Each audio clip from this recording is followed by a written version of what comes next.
You see? I told you we'd live. When dealing with quasi-dimensional physics like the black hole, you can in fact divide by zero. Oh, thank you. They were just getting around to making me do the DVD versions of Atmosphere. And I really did not want a mummy making fun of how old I am. Is there anyone in the multiverse you haven't pissed off yet? I mean, I've tried crushing entire cities with a giant walking battle robot, and online surveys still rate me more huggable than you. Well, you're still here. Oh, I've always been here. Anyway, I've got that thing you wanted. Nobody can see you winking under the goggles, numbnuts. Shut up. You wanted help making a Spoony movie ever since your Patreon campaign reached that amazingly generous goal you set. Oh, thank you all, by the way. More accurately, you said, Doctor Insano, I have to make a movie and I have no idea what I'm doing. Bail me out so I don't actually have to do any work and I'll be your best friend. I am a complete fraud, yes, we've established this. Well, here's the movie. Got the movie? What do you mean you got the movie? I haven't even started it yet. I don't even know what it's gonna be about. I'm on a frigging roll, aren't I? Instant cassette, stupid. Watch the movie before it's finished. I mean, it's way more complicated than I'm making it sound, of course, but anyway. Okay, so what's the downside? How much did you like the space-time continuum? I don't know. If you broke it, do I still get paid? Yeah. Hey, why is this on VHS tape anyway if it comes from the future? Well, I don't know. Maybe you go hipster in the future or something. Look, the computer doesn't lie. That's the gaydar. Oh, shit. You probably just opened up a wormhole into the Cinema Snob's porn closet. Probably yes, but the computer says it's the Spoony movie. It's 100% accurate, except the parts that are wrong. But this isn't my movie. I can't just rip off somebody's movie. Since freaking when? This is America, homie! I need a shower.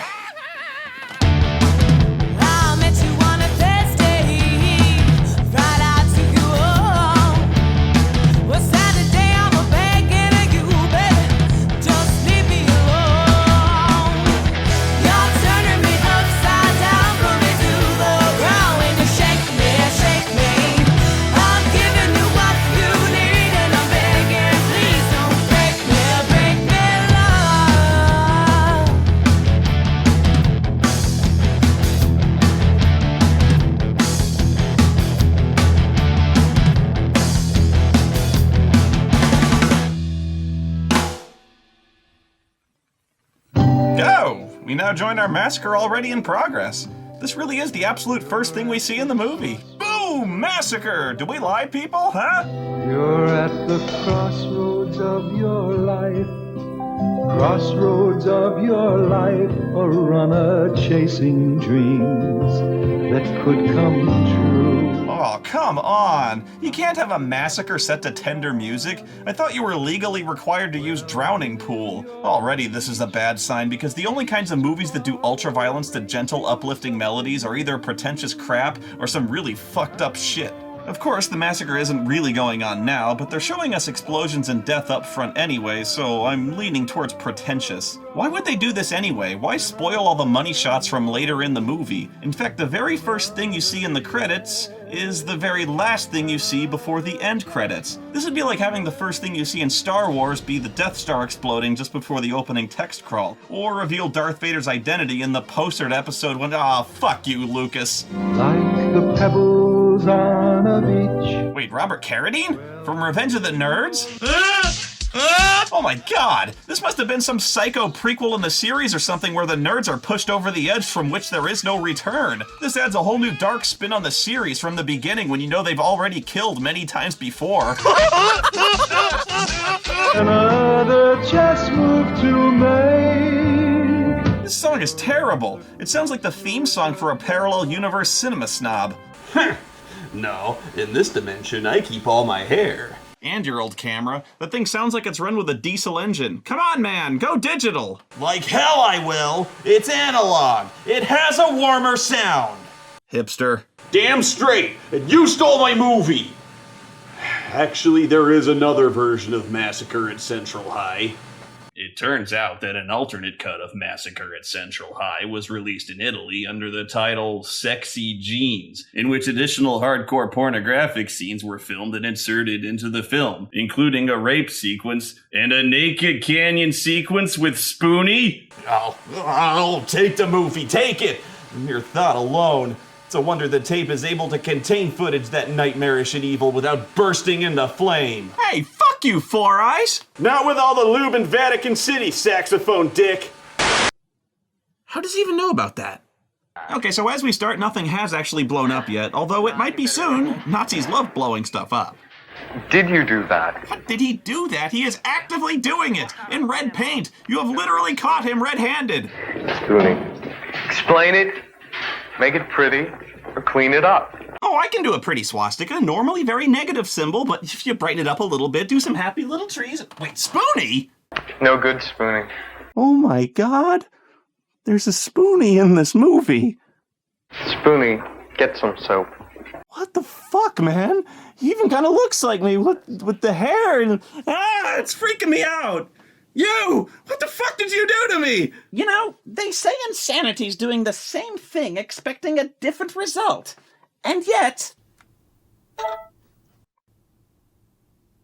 So Spoony runs off to go soap his swastika, and we meet this guy, and you just immediately hate him. Not only because the actor's trying to play it too cool for school and failing, but it's immediately obvious the screenwriter has no idea how human beings, especially teenagers, speak to one another. Teresa. That's a very nice name. And a very nice smile. Oh, this is so awkward! Shut up, music. This isn't sweet, it's fucking creepy. Who talks like that to someone they just met? I wanted to make love, and I think he did too.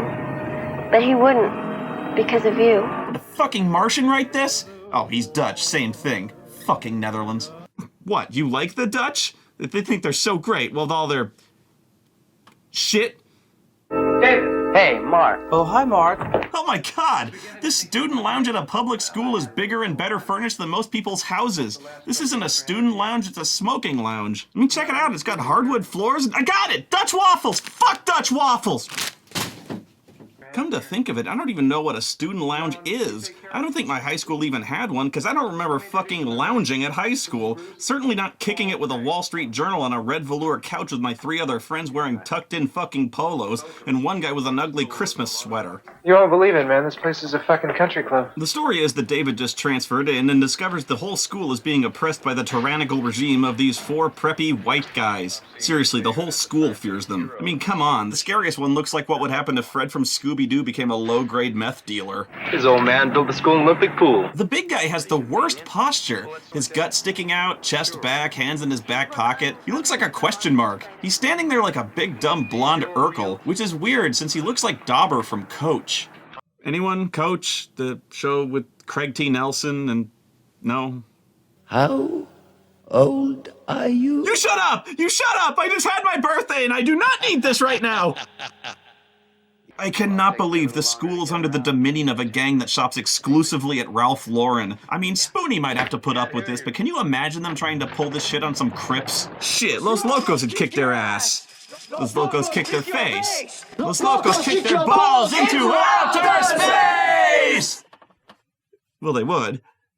Anyway, I guess the protagonist is supposed to be David. I think he's going for some kind of James Dean thing, but to this actor that translates to obnoxiously chewing gum in every scene. Apparently he knows one of the school bullies, Mark, from a long time ago, and this is something of a reunion between 2 old friends. It seems they have a long and complex history, which serves as the central relationship of the movie. We are never told what this backstory is. I know he's your friend. That's right, he's my friend. He's a good friend of yours, Mark. The best. He really cares about you. He's a friend. When I first met him, he helped me out in a jam without even knowing me. That's it. That is literally all we get. The movie's central conflict revolves around Mark and David's mutual, unwavering trust and loyalty in one another, even after years apart, not knowing if they'd ever meet again. And that friendship is so strong, they're both put in an impossible situation. Will they be able to overcome that loyalty and betray their friend? I don't know many people with friends like that. Friendships that absolute and enduring must have a hell of a story behind them. When I first met him, he helped me out in a jam without even knowing me. He helped you out of a jam? Without even knowing you, too? Oh, wow. It's amazing. Greater love hath no man than this. That's so inspiring. You know, it reminds me of one of my favorite Star Wars Extended Universe novels. Do you remember this one? It was the one about how Chewbacca swore his Wookiee life debt to Han Solo. It was so great. Actually, it wasn't so much of a novel. It was more of a leaflet. It was really short, but I memorized it because it was so good. What did it say? It said, when I first met him, he helped me out of a jam without even knowing me. And so I swore my Wookiee life debt to him. It was written in Wookiee, though, because it was from Chewbacca's point of view. Well, let's do something. Sure, what? Surfing? No, I'm tired of that. Ever do any hang gliding? Hang gliding? Those hooligans! But their attention is drawn to this guy Rodney and his shitbox car, and apparently the mere reminder of its existence is enough to ruin all talk of fun for the day. Fuck Rodney. Why don't we just all drive around, show David the place? Okay. Paul, we'll take your van.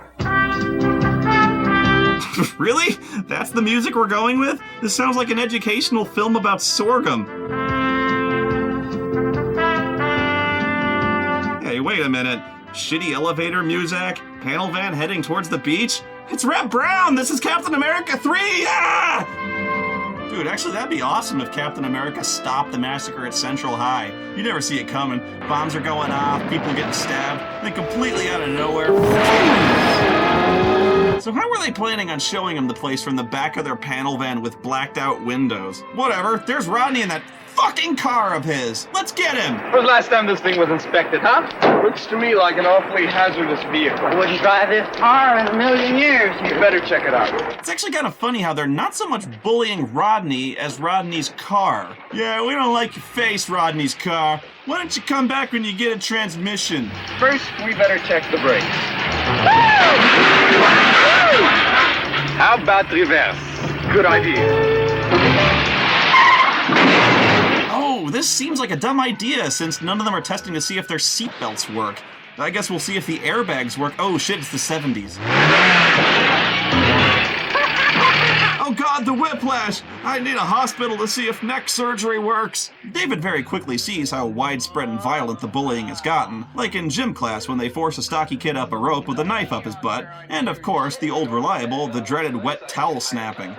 It's no joke, man. I knew a couple of assholes who could lash out wet towels like a fucking bullwhip. Well, with students being openly assaulted with knives, David does the sensible thing and informs the authorities. Well, he doesn't, but I'm sure he would if he could find one. Seriously, try and spot a single teacher in this school. But the bullying really bothers him, so he tracks down Rodney and offers to help fix his car. Hey, that's solid. And oh, this really bugs the Dark Scoobies. Evil Fred calls an emergency meeting in the Dark Mystery Machine specifically to address the growing problem of David and, not kidding, his stern, disapproving looks. He's just aloof. That's his nature. It's also his nature to butt in where he shouldn't from the day he arrived. He just doesn't understand how this place works yet. But if he could be turned, he would be a powerful ally. I'll talk to him. It'll all work out. I hope so. Mike tries to talk to David about joining up with the bullies. I'm not really sure how he's supposed to sell this one, you know? Like, hey, come on, David. When you stop and think about this, we're the victims here. Have you seen that Spoony guy's videos? Gah! Look, I know what you're thinking, but you gotta understand. I mean, we're sticking switchblades up fatties' asses for the greater good, man. You saw what Oscar was able to achieve. Oh, but it wouldn't be bullying if they didn't hassle some good old-fashioned nerds. And who better than Arthur, king nerd, working in the school library? Yes, gentlemen. May I be of some assistance? No, thank you, Arthur. Just here to give you a wedgie and fart on your lunch as usual. Yeah, I'm returning a book.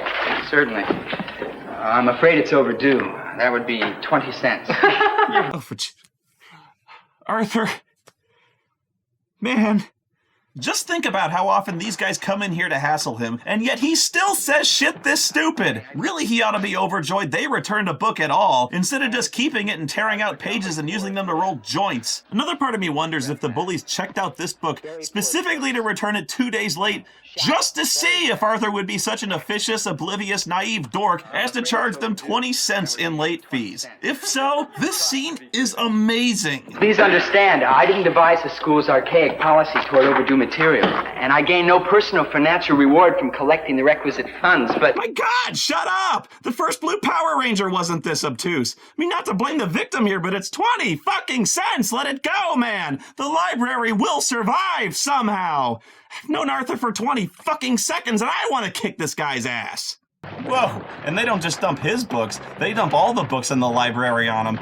Good. Hey, Arthur, maybe when you're picking all that shit up, you'll find a book about where you can get yourself a clue. Oh, and the bullies even rule the pool, and they prove it by firmly telling Spoony to get out of the pool. Okay!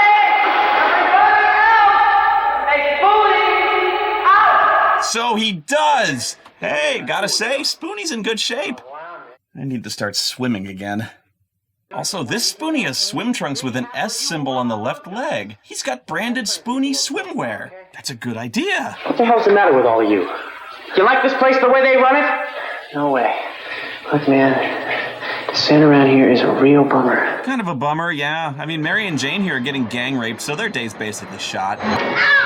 Call for help? No, that's just what they'd expect me to do. So that's your idea of a good fuck, huh, Bruce? Really? That's her reaction to seeing a rape in progress on her two best friends. The same reaction of a second-grade teacher returning to an unruly classroom. So this is your idea of sitting quietly and reading the assignment quietly while I'm out, huh? Oh, what's wrong, Craig? You can't get it up for an audience? Oh, well, I guess attempting to shame them was the wrong approach. No, don't you dare scream for help! Hey, Bruce, why the hell are we doing this on school campus? This sort of goes way past dumping Arthur's books, you know? Who is it? Hey, open up, it's Mark. Mark's got a shitty voiceover mic. Oh, damn! David's got a lightning-fast left cross, man. Yeah, good luck subduing two women at once who weigh just as much as you, Stretch. Hey, look, today's lesson was on Australia. And just like that, the bullies get crushed, and they had 3-on-1 odds. Ouch! Hey, can I give you a lift home or something? No thanks, we'll manage. And then bizarrely, the space-age polymer short film music starts up again. This is like the least appropriate music I can think of to capture the swirling tempest of emotions that must be consuming these characters right now following this brutal attack and escape. The trauma of personal violation, the relief of having escaped, the fear of reprisal, anger at their attackers, gratitude, empowerment, powerlessness, and confidence that there's a bright future in solar energy thanks to 3M's new photovoltaic power cell technology. These power cells employ ultra-thin silicon discs with a revolutionary coating material to focus on the enormous fucking boom mic. Oh yeah! Why are you following me? I was worried about you. What do you want? An applause for your Sir Lancelot act? Yeah. Look, I'm sorry. That's the only way I know. That's the way I am. Alright, I'm sorry, you're right. Clearly, you had that under control. Later on, David's fixing Rodney's car when, surprise, the bullies show up for revenge. And David's reaction to this is... Come on, David, don't disappoint us. I'm afraid I have to. I've got work to do. boredom. Get out of there. Go to hell. You're not talking to one of your stooges. No, they're talking to a moron who's trapped under a car and virtually helpless and really should have been at least somewhat concerned about three violent psychopaths he just got into a fight with showing up, clearly looking to harm him again. Fuck it. I'll get you out. Oh, man! They dropped a car on his leg! It is gonna be jacked up! So, call the cops?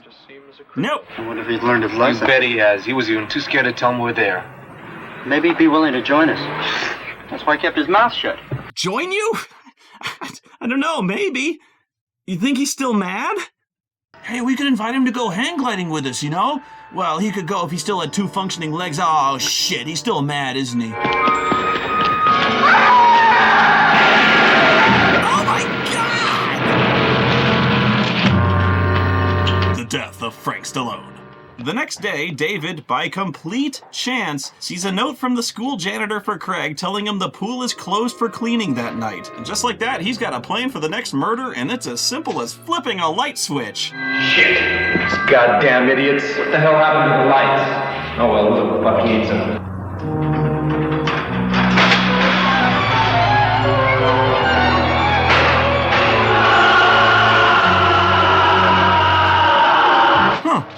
This looks familiar. Doing drugs is like being on top of the world. You just better know what you're jumping into.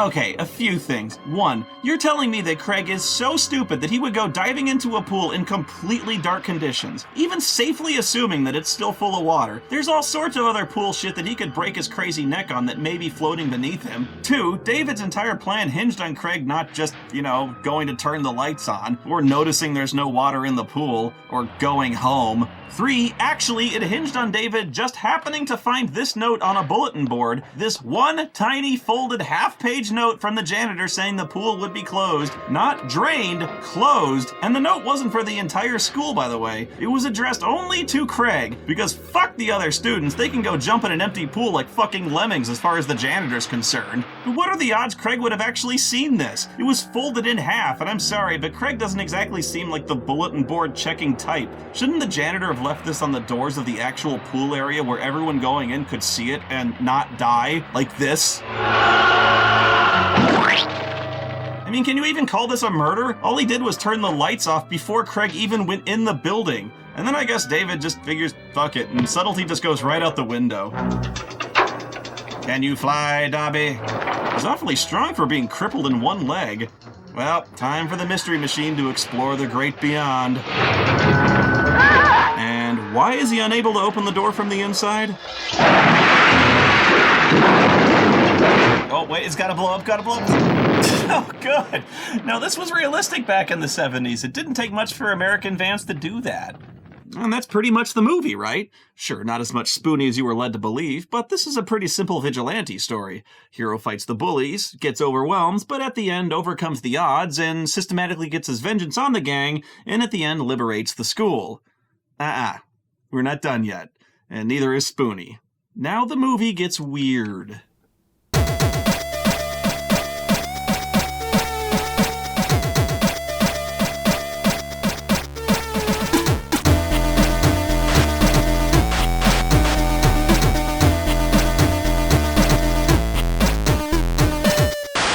Will he be coming back to school?